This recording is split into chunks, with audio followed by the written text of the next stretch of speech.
Now, cast your mind back to the long, hot summer of 2019, when after catching Anna's eye and Casa Amore, Ovie Soko, the laid-back basketball player looking for a lady, became everyone's favourite gentleman in the Love Island villa. What are you saying, Ovie? You waiting for someone to walk through these doors, blow your socks off, mate? Ovie's eating eggs with breakfast in the morning with a do-rag and shades on. Ovie chilling, man. Slam dunk! Is that really how you shower?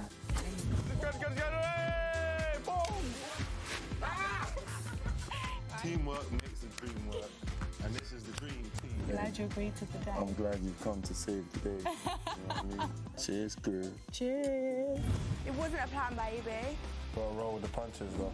Oh. You're good, man. As soon as I seen my brother and my cousin, like, just show up, that was definitely a special moment. Love Island has definitely exceeded my expectation. I don't know about you. Love Island was amazing. India's amazing.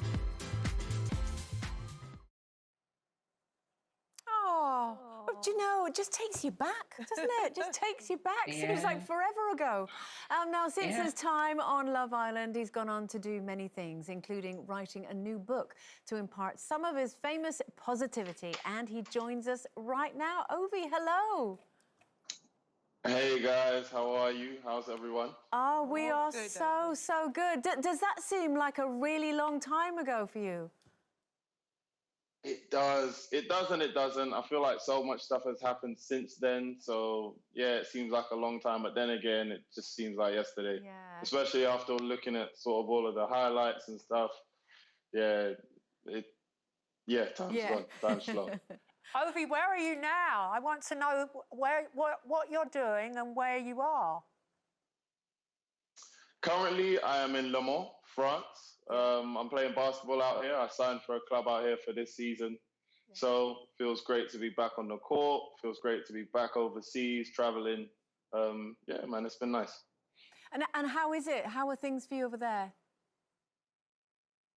Things are cool. Things are cool. Obviously, you know, with the whole COVID situation, you know, everyone's just taking caution out here. You know, everyone's just trying to follow the guidelines, making sure everyone's having their masks on at all times. But it does feel great to be back on the court, doing what I love to do. Playing basketball in a new environment, new teammates. It's a new adventure. So, yeah, it's been fun. Going on Love Island was a whole new adventure for you, wasn't it, Ovie? You know, you're a successful basketball player. You know, you'd imagine you'd be a bit of the hit with the ladies. You know, you're a handsome young man. But you said going on Love Island was something that was totally out of left field for you because you just thought, you know, I'm going to just give it a go and see what happens. What struck all of us who watched the show was your incredible positivity and the fact that you were such a gentleman. Now, what you've said since coming out of there was you were a little bit disappointed that people thought that that was a unique thing, because for you, that's just how you are.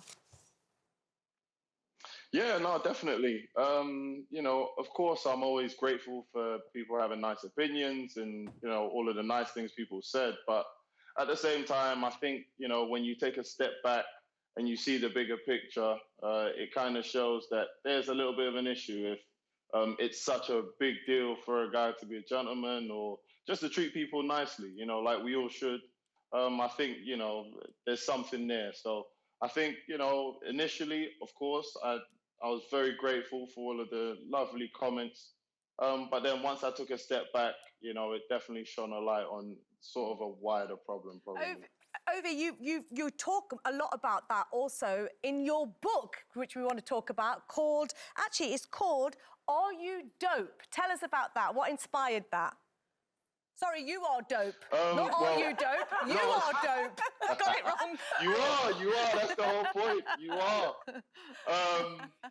You know, initially when I came out, I got such a wonderful response from everyone, and it was obviously terrific. But, you know, I wanted to do something to give back. You know, I wanted to do something to give back. And this whole idea of me being such a positive person, such a nice person, really, I was just being myself, you know, and I think that showed that, you know, you can be yourself today in this era of social media where you're sold a million things every day. You have to look this way. You have to have this car. You have to have these shoes.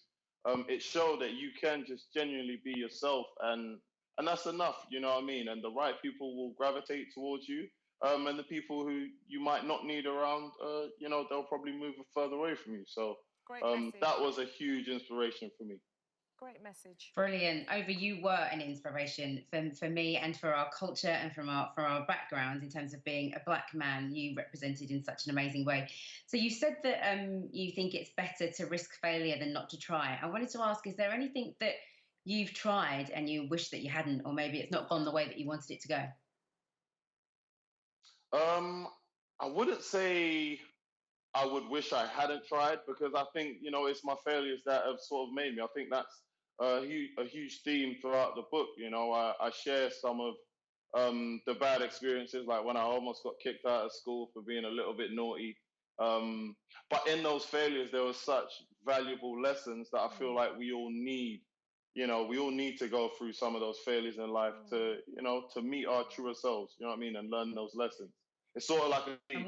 A seed has to go underground into a dark place to be able to grow, so. You talk about being positive.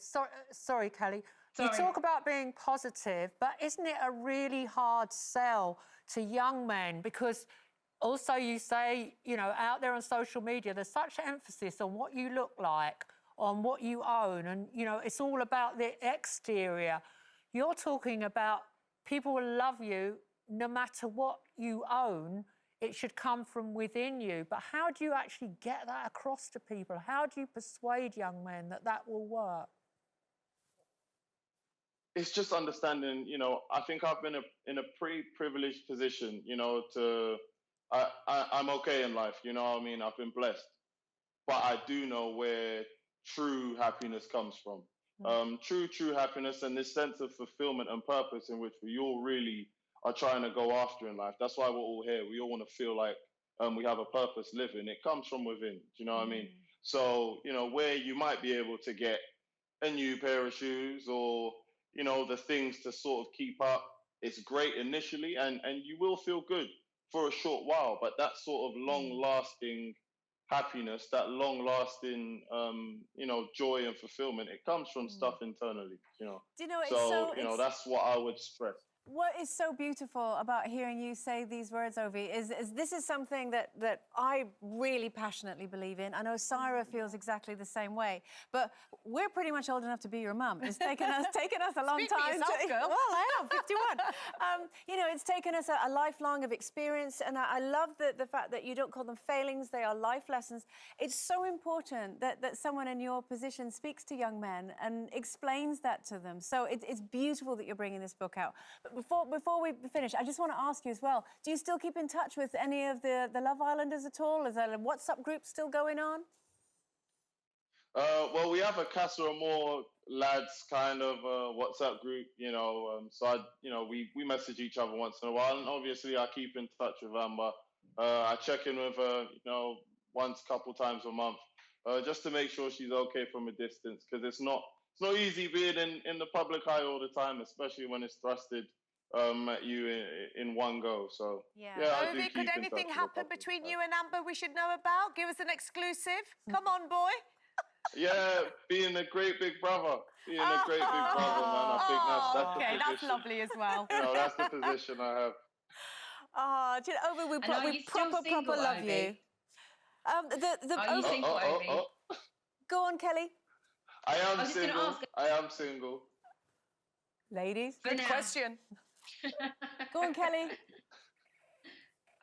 No, that was it. Just wanted to check if you were single and how you tackle your challenges. If you do come up with challenges, how do you tackle them? I make sure I spend time by myself. I take time to sort of have a peaceful moment every day. Do you know what I mean? So I can look at everything in perspective. I think life is really about perspective in many situations, but we just don't give ourselves the time to gain true perspective over situations we go through. We sort of get emotional and we act on them in a rush. We should take 5-10 minutes at the beginning of each day to kind of, set back to zero, take a step back, know how blessed we are, know how well off we all are, and then, tackle any issues you might have, moving forward. Very, very wise words. And Ovie's book, You Are Dope. That's the one. Not Are You That's the Dope. one. Is out now. Ovie, thank you so much for You're joining us welcome. today. And you are Thanks dope. for having me, ladies. Thank you so much. Thank you.